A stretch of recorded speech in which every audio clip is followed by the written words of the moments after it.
I want to welcome everybody that is out here listening to this live and that's going to be listening to this on replay. My name is Peter Carlson. I'm with Paracelsus Property Management, broker owner of the company. In my 20th year of real estate, I've helped thousands of homeowners manage their properties and help build their generational wealth through real estate investment. A couple of quick things. I do believe strongly in private property rights and in building generational wealth through real estate ownership, that landlords do provide a necessary service in providing housing to the general public, and that we should help create and enforce laws that are fair and equitable. And that is all I'm going to say about that for now. So hopefully we align with those things. A couple of quick housekeeping items. I will be doing a question and answer session afterwards as time permits. If you want to go ahead and put your questions in the Q&A section, then I will get to those at the end. If you have not received the PDF that I emailed out to everybody this morning, go ahead and email me or text me or shoot me a message and let me know so I can get that resent over to you. Okay, so we are going to go ahead and get started here today.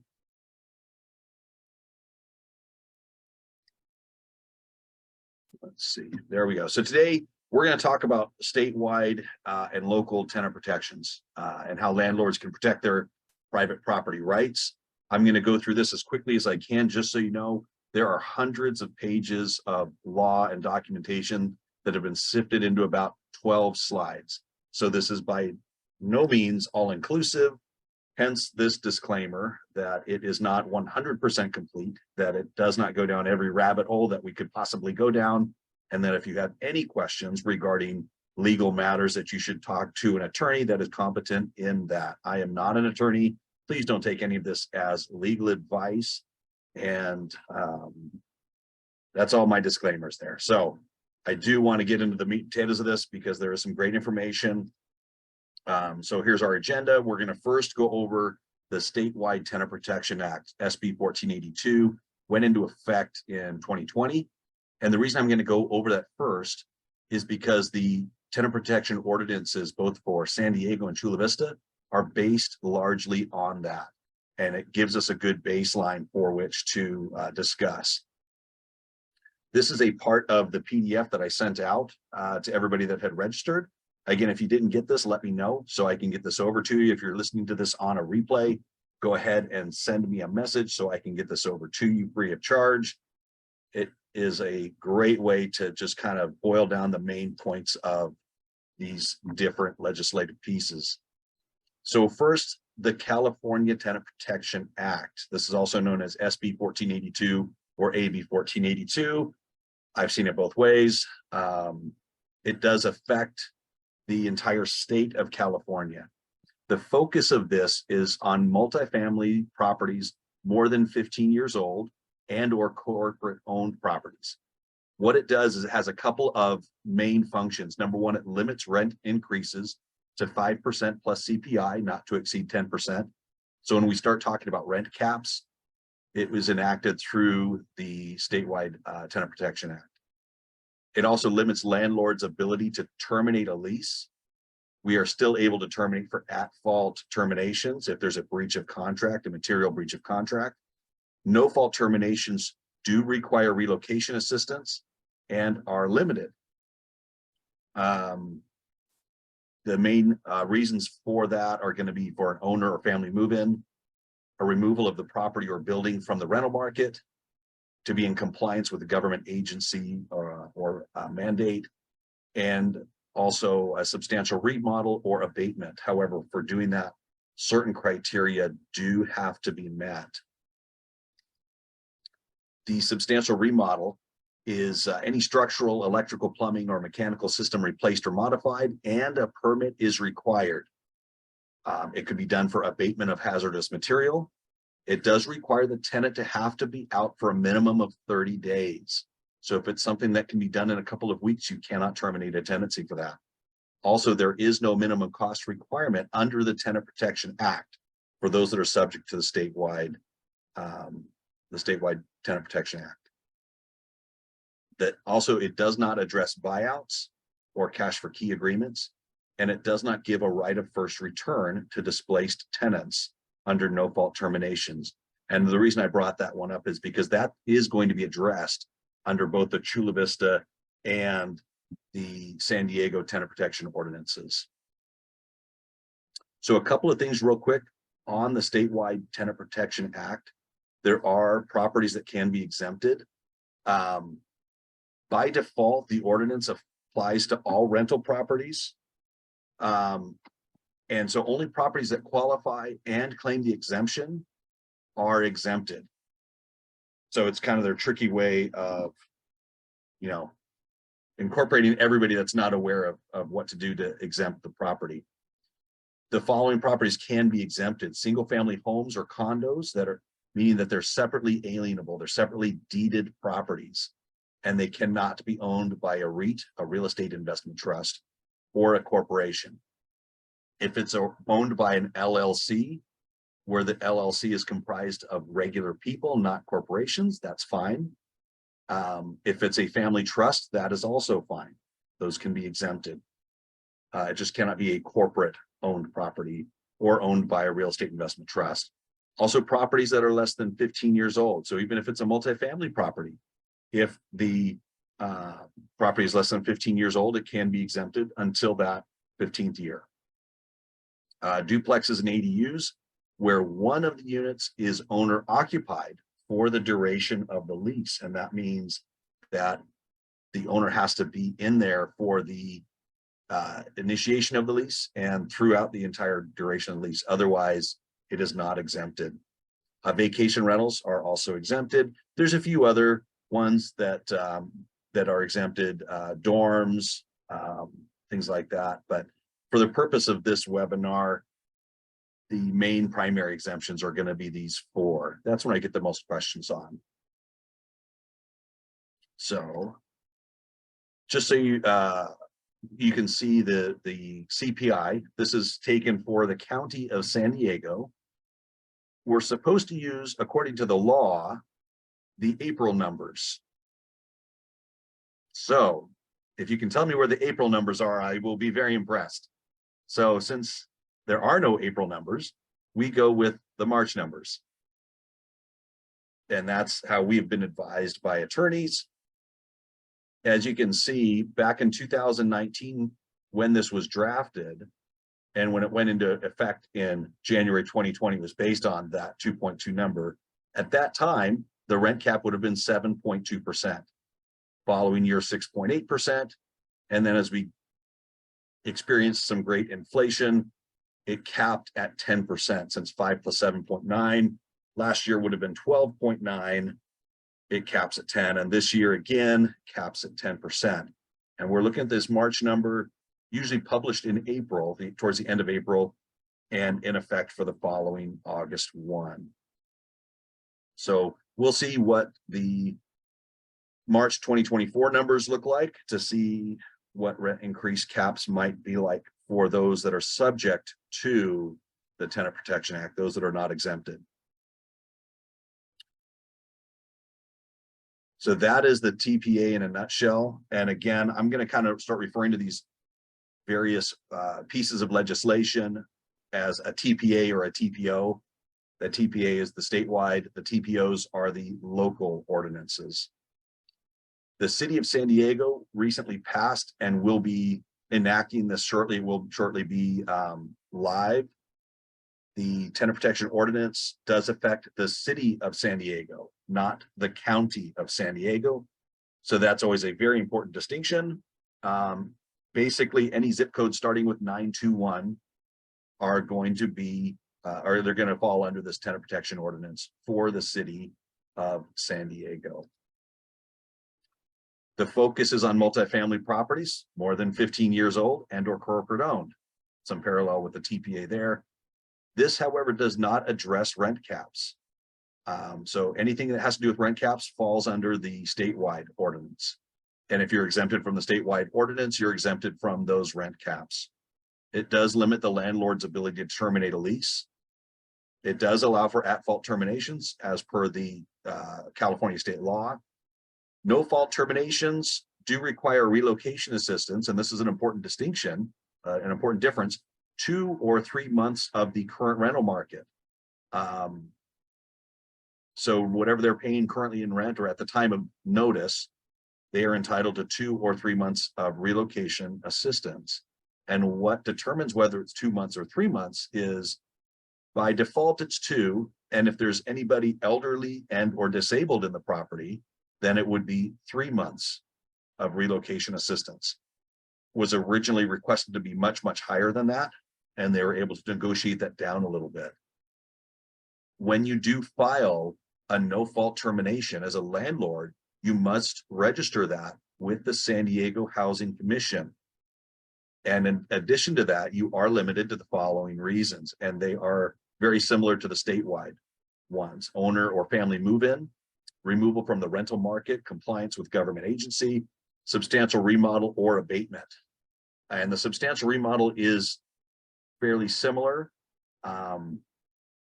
Structural, electrical, plumbing, or mechanical systems modified, and a permit is required. Any abatement of hazardous material, the tenant has to be out at least 30 days, and there's no minimum cost requirement. And that's important because Chula Vista does have a minimum cost requirement that we'll go over. If you're exercising this option under substantial remodel, you have to provide copies of the permit and written to the tenant and written justification for why it will take more than 30 days and why the tenant cannot remain in the property. That does have to be provided to the tenants. And again, because I went through hundreds of pages of stuff and boiled this down, this does not have every minute detail on how to proceed with this.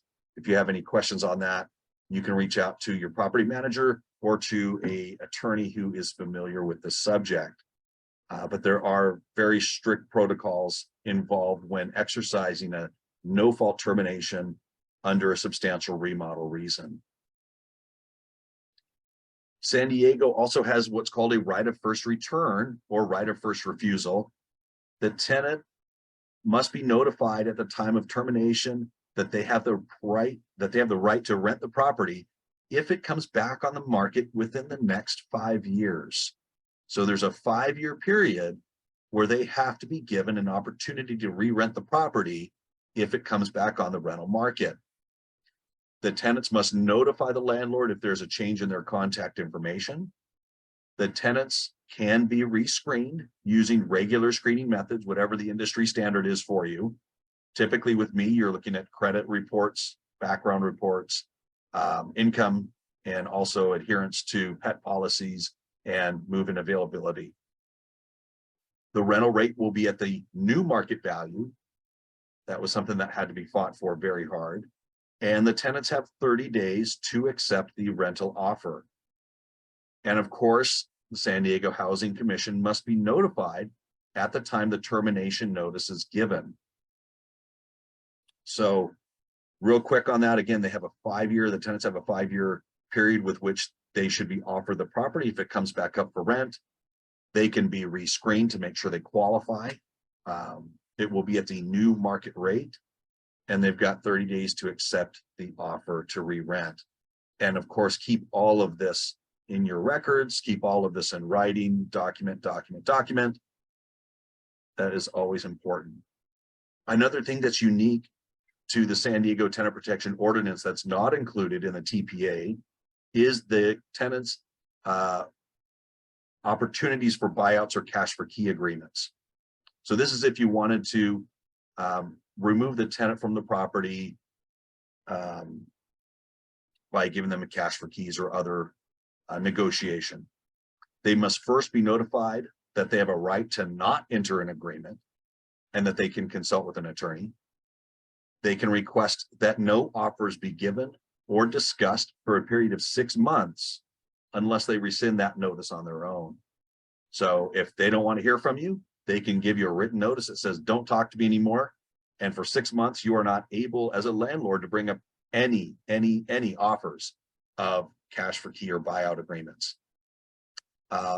The amount of any buyout agreement has to be equal to or greater than the relocation allowance they are entitled to. And of course, copies must be given to everyone who signs the agreement. And if the lease agreement is negotiated primarily in a different language or language other than English, then you must give them a translation of that as well. So this does get a little bit complicated. The process for doing this is several pages long. So I did boil this down. So again, if you do have any questions as to the very specific points of this, do consult with your property manager or broker or attorney on this. The HUD fair market rates, I'm going to go back to this in just a few minutes after we go through the Chula Vista Tenant Protection Ordinance. And you'll see why this is so important pretty soon. So this affects the city of Chula Vista only. You'll notice, so we have this overlaid on top of the statewide TPA. Oh, I forgot to change that. So this is the Chula Vista Tenant Protection Ordinance. Its focus is on multifamily or corporate owned properties. Do you notice there's not a time period involved in that? It does not address rent caps. Same as the other things, no fault terminations are allowed. It's got to be for one of those 4 reasons. At fault terminations are still okay, but in Chula Vista, if you're doing a relocation allowance, it is 2 or 3 months of the current rental rate or HUD fair market value. And that's why this chart is so important.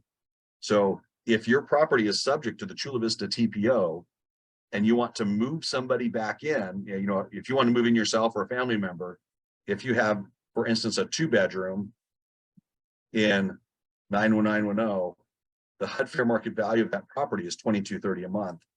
You would be required to give the tenant a 2 or 3 month relocation allowance. Again, the base is 2 months. If it's somebody elderly or disabled, it would be 3 months of relocation allowance.